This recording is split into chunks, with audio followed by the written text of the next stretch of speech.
Hello everyone, welcome back to my channel. मेरा नाम श्रीराग राजन। क्या आप जानते हैं एग्जैक्टली आपके मंथली इनकम में से कितना पैसा आपको सेव करना चाहिए, या कितना इन्वेस्ट करना चाहिए, या कितना लग्जरी में स्पेंड करना चाहिए? अगर आप ये जानना चाहते हैं तो इस वीडियो को एंड तक जरूर देखिए। इस वीडियो को बनाने का मेन पर्पस बताता हूँ। हमेशा हमारे मंथली इनकम के बाद हमेशा हमें लगता है यार मेरे पास सफिशिएंट पैसा नहीं है इन्वेस्ट करने के लिए, या मैं प्रॉपर्ली सेव नहीं कर पा रहा, या तो मैं लग्जरी के लिए स्पेंड नहीं कर पा रहा। ये इसलिए होता है क्योंकि हम लोगों ने प्रॉपर बजटिंग नहीं किया। इस वीडियो में हम देखेंगे कि हमारा इनकम में से कितना एग्जैक्ट परसेंटेज हमें लिविंग एक्सपेंस के लिए यूज़ करना है, कितना परसेंटेज हमें इन्वेस्ट करना चाहिए, कितना हमको लग्जरी के लिए यूज़ करना चाहिए, and so on so fourth. ठीक है, तो आइए स्टार्ट करते हैं आज का वीडियो। आइए अब देखते हैं मंथली इनकम का डेफिनेशन क्या है। मंथली इनकम वो है जितना आप मंथली कमा लेते हैं। फॉर एग्जाम्पल आपकी सैलरी या अगर बिजनेस करते हैं तो वहाँ से जो इनकम आता है वो, इसके अलावा कोई और आपका एडिशनल सोर्स ऑफ इनकम हो, जैसे कि आपके पास कोई प्रॉपर्टी आपने रेंट पे दे रखा है तो उसमें से एक फिक्स मंथली इनकम आता है, उसको भी आप ऐड कर लीजिए। एंड आपका स्पाउस का इनकम, अगर वाइफ या हस्बैंड वर्क करते हैं तो उनका भी इनकम को जोड़ लीजिए।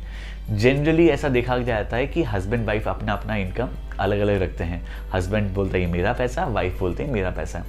आइडियली उसमें कोई गलत बात तो है नहीं। हाउएवर जो मैंने सीखा है, जो मेरा एक्सपीरियंस है, वो मैं आपको शेयर करना चाहूँगा। मैं हमेशा चाहता हूँ कि वो इनकम को क्लब करके बताया जाए।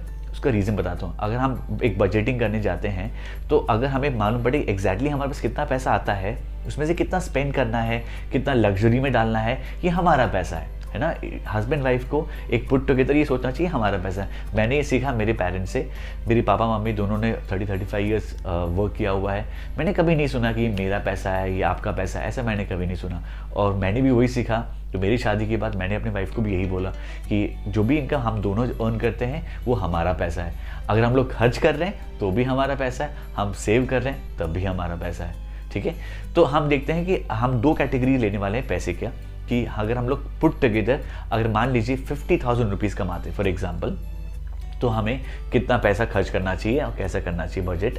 अगर हम लोग 1 लाख रुपीज़ कमाते हैं मंथली, ये तो भी हमें कैसे स्पेंड करना चाहिए। इसलिए बताया, काफ़ी सारे लोग बोलते हैं कि 50,000 रुपीज़ हमारी मंथली इनकम है, इसमें क्या लग्जरी करेंगे, क्या सेव करेंगे, क्या इन्वेस्ट करेंगे। तो यहाँ पे हम उनको बताएंगे कि उस पैसे से कैसे हम लाइफ को जी सकते हैं। और 1 लाख रुपीज़ वाले भी हमेशा बोलते हैं 1 लाख रुपए कमाता हूँ फिर भी मेरे पास कुछ पैसे नहीं बचते। तो यहाँ पे दोनों जगह पे हम बजट करके चेक करेंगे। ओके, तो अब सबसे पहला एक्सपेंस जो आता है, या सबसे पहला जो हमारा डिपार्टमेंट आता है, that is called living expense. अब पहले हम देखेंगे लिविंग एक्सपेंस क्या है, और उसके बाद देखेंगे उसमें कितना परसेंटेज हमें डालना चाहिए।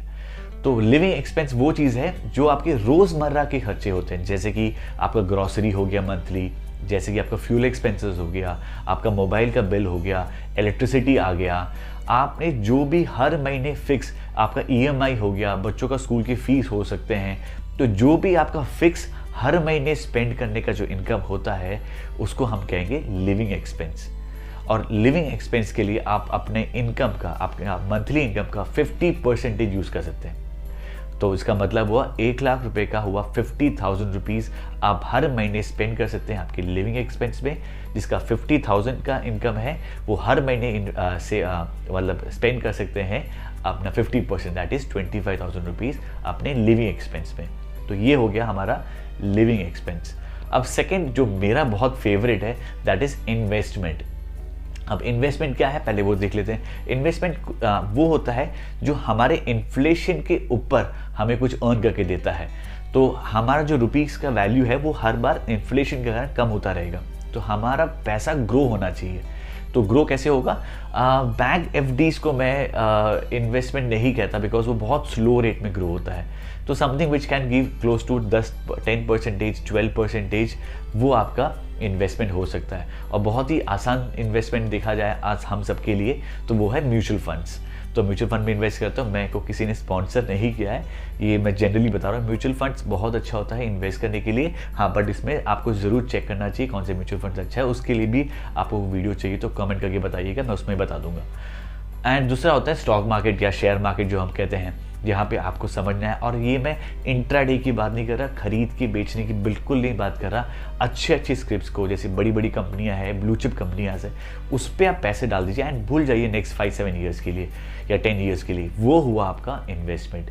और मतलब investment has to do something, real estate में भी कर सकते हो वैसे तो, but investment has to do something like जहाँ पे आपको बहुत मेहनत नहीं करनी पड़े, आपको अपना टाइम ना देना पड़े।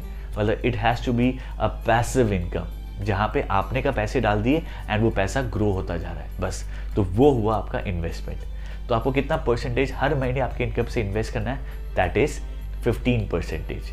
आपको हर महीने 15% आपके इनकम से इन्वेस्ट करना है। तो 1 लाख का 15% हो गया 15,000 रुपीज़, एंड 15,000 का 50,000 रुपीज़ का 15% हो गया लगभग 7,500 रुपये। तो ये बन गया आपका सेकेंड कैटेगरी। अब थर्ड कैटेगरी इज सेविंग।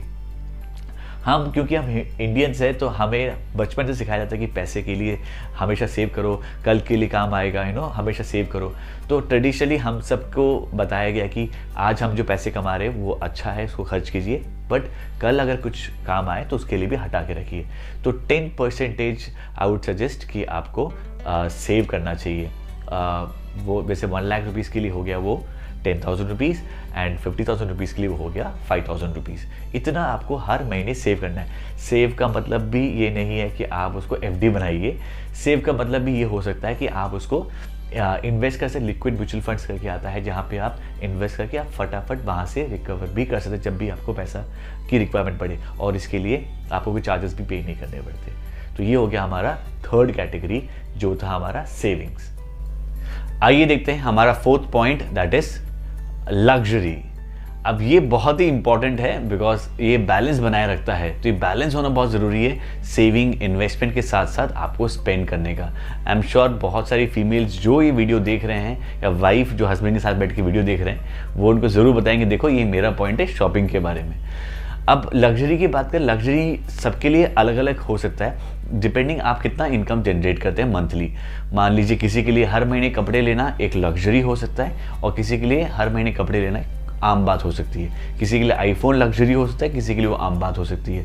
किसी के लिए 5 स्टार होटल में जाकर लंच करना आम बात हो सकता है, किसी के लिए लग्जरी हो सकता है। तो इट कैन वैरी। हाउएवर आप इसमें कितना पैसा स्पेंड कर सकते हैं एवरी मंथ, दैट इज जितना भी आप अर्न करते हैं मंथली इनकम उसका 10%। फॉर एग्जाम्पल आप लाख रुपए जनरेट करते हैं हर महीने, तो आप 10,000 रुपीज़ आप अपने लग्जरी में स्पेंड कर सकते हैं। सेम अगर आप 50,000 रुपीज़ हर महीने जनरेट करते हैं, उसका 10% दैट इज 5,000 रुपीज़ आप लग्जरी में स्पेंड कर सकते हैं। अभी 10,000 रुपीज़ आप एक्यूमुलेट करके एक साल में एक साथ स्पेंड कर सकते हो, या हर महीने भी आप स्पेंड कर सकते हो। जैसे कि हर महीने का शॉपिंग हो गया, हर महीने के लिए मान लीजिए आपने आईफोन ले लिया, उसका EMI आता है मान लीजिए 7-8,000 रुपीज़, तो वो आपका लग्जरी एक्सपेंस में से हर महीने कट सकता है। तो कैन हैव एनीथिंग। मैं अपनी वाइफ की बात करूँ तो वाइफ के लिए डायमंड खरीदना लग्जरी था। तो 2 साल पहले की बात है, मेरी वाइफ ने मुझे बोला कि मुझे डायमंड खरीदना है। तो मैंने कहा ठीक है, तो ये हमारा मनी है, तो हम लोग सेव करना शुरू करते, तो आप सेव करना शुरू कर लीजिए, and by the end of the year आपका बर्थडे में हम ले लेंगे। तो वी डिड दैट। तो जैसे ही उनका बर्थडे आया, 1 साल कंप्लीट हुआ, हमने जाके एक डायमंड रिंग ले लिया, and she was really happy. बहुत बढ़िया, बहुत मज़ा आया, अच्छा लगा।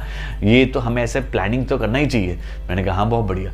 तो बोला कि नेक्स्ट ईयर के लिए क्या करें। तो मैंने कहा बताइए। तो बोले कि अब मेरे पास ना एक छोटा सा मुझे एक पेंडेंट भी लेना है। मैंने कहा गो फॉर इट। तो then we said for next 1 year जो लग्जरी का जो पैसा है हमने डालना शुरू किया, एंड नेक्स्ट ईयर उसने ले लिया। एंड अब उनको ऐसा है कि इस साल के बर्थडे में कि शी वांट्स की डायमंड के अभी ईयररिंग्स चाहिए। मैंने कहा हाँ बिल्कुल ले लीजिए। मैं इसलिए हाँ बोलता हूँ, उसके पीछे भी एक रीज़न है। जब ये जो डायमंड खरीदना है ना, ये उनके लिए लग्जरी में आता है, और मेरे लिए ये आ गया इन्वेस्टमेंट भी। अब मेरा इन्वेस्टमेंट का जो बॉक्स है वो टिक हो रहा है, उनका लग्जरी का बॉक्स भी टिक हो जाता है। तो मुझे लगता है कि ज्वेलरी जब वो खरीदते हैं तब तक मेरा इन्वेस्टमेंट भी होता है, and she becomes happy because उसके लिए वो लग्जरी भी है। तो हमेशा विन विन सिचुएशन पे काम करना चाहिए। चलिए अब देखते हैं next point. The 5th point is insurance. अब इंश्योरेंस को बहुत लोग इग्नोर करते हैं, बोले यार चलेगा इंश्योरेंस तो ठीक है। जनरली बोलते हैं हाँ लेना है बहुत बढ़िया है, ज़रूरी है, मैं कल लूँगा, और वो कल कभी आता नहीं है। तो इंश्योरेंस को कभी इग्नोर मत कीजिए, उसको जितना जल्दी हो सके इंश्योरेंस को ले लीजिए। बिकॉज जितना हम सेव कर सकते हैं कर लीजिए, जितना हम इन्वेस्ट करना कर लीजिए, बट एक अनफॉर्चुनेट इंसिडेंट आपका सारा सेविंग खत्म कर देगा। तो वो ना हो उसके लिए इंश्योरेंस लेना बहुत ज़रूरी है। और इंश्योरेंस बहुत सारे टाइप के हैं, उस पर आने से पहले हम ये देख लेते हैं कितना इंश्योरेंस में आपको स्पेंड करना है। एवरी मंथ आपको 5% इंश्योरेंस में स्पेंड करना है। फॉर एग्जाम्पल आप लाख रुपए कमाते हैं तो वो हो गया 5,000 रुपीज़। अगर आप 50,000 रुपीज़ कमाते हैं तो वो हो गया 2,500 रुपीज़। तो इतना आपको हर महीने स्पेंड करना है। अब कौन कौन से इंश्योरेंस में इतना पैसा स्पेंड करना है? सबसे पहला हेल्थ इंश्योरेंस। आप और आपकी पूरी फैमिली का एक अच्छा अमाउंट का इंश्योरेंस होना ज़रूरी है। मैं कोई 1-2 लाख रुपए की इंश्योरेंस की बात नहीं कर रहा। आप भी जानते हैं आज के टाइम पे एक बार हॉस्पिटलाइज हो जाते हैं या एक छोटी सी सर्जरी भी हो जाती है तो बहुत एक्सपेंसिव हो गया है। तो प्लीज़ मेक श्योर कि आप अपना अच्छा खासा अमाउंट का इंश्योरेंस करा लीजिए। हेल्थ इंश्योरेंस इज़ मैंडेटरी, उस पर ज़ीरो टॉलरेंस रखना। दूसरा इंश्योरेंस होता है टर्म इंश्योरेंस। अगर आप अपने मेन इनकम अर्नर है आपकी फैमिली के लिए तो ये होना बहुत ज़रूरी है।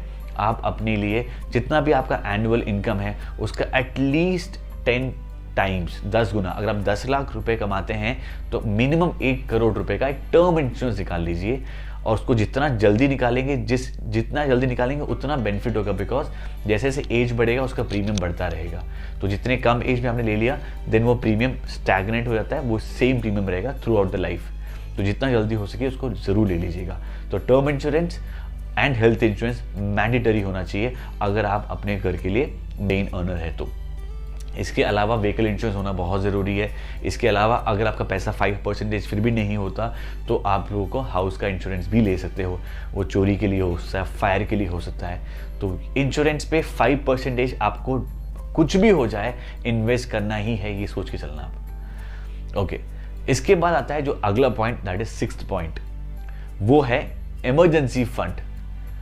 अब जैसे ही वर्ड इमरजेंसी आता है तो हम सोचते हैं अच्छा कोई मेडिकल इमरजेंसी की बात कर रहा हूँ। नहीं, मैं मेडिकल इमरजेंसी की बात नहीं कर रहा, उसके लिए हम लोगों ने इंश्योरेंस ले लिया है।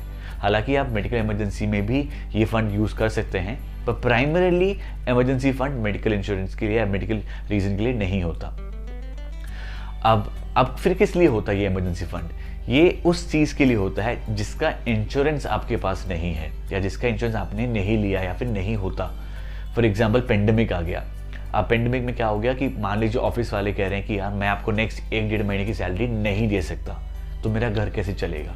तो उसके लिए इमरजेंसी फंड होता है।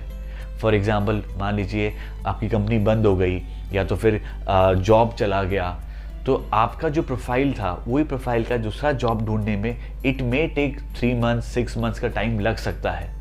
तो वही प्रोफाइल का जॉब मिलने के लिए ढूंढने के लिए जो टाइम लगेगा उस टाइम तक सस्टेन करने के लिए आपको इमरजेंसी फंड हेल्प करेगा।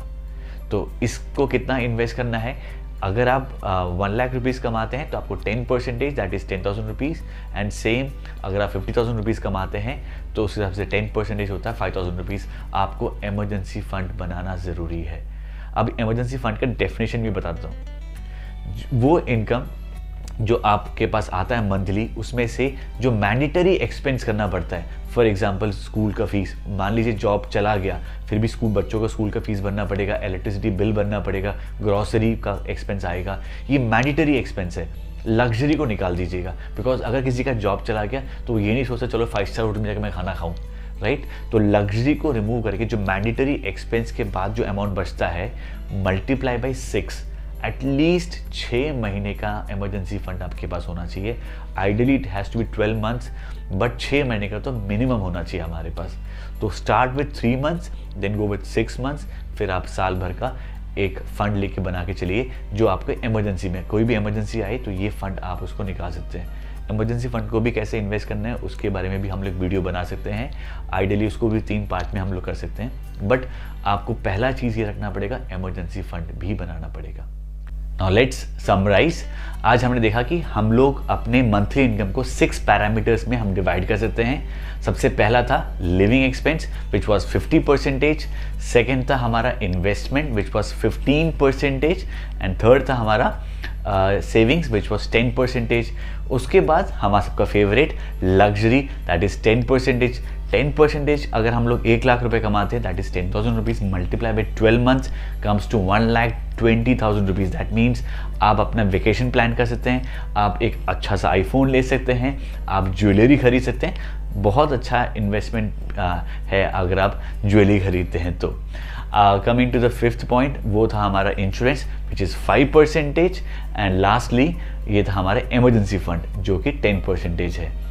ये वीडियो बनाने का पर्पस ये था कि हम आपको फाइनेंशियली अवेयर कर सके ताकि आप फाइनेंशियली स्टेबल एंड स्ट्रांग हो सके। एंड अगर आपको वीडियो अच्छा लगा हो और आप अपने फ्रेंड्स, कलीग्स या फैमिली को शेयर करना चाहते हो तो ज़रूर कीजिए, अगर ये वीडियो आपको लगता है कि उनको हेल्प करेगा तो। Thank you so much for the time.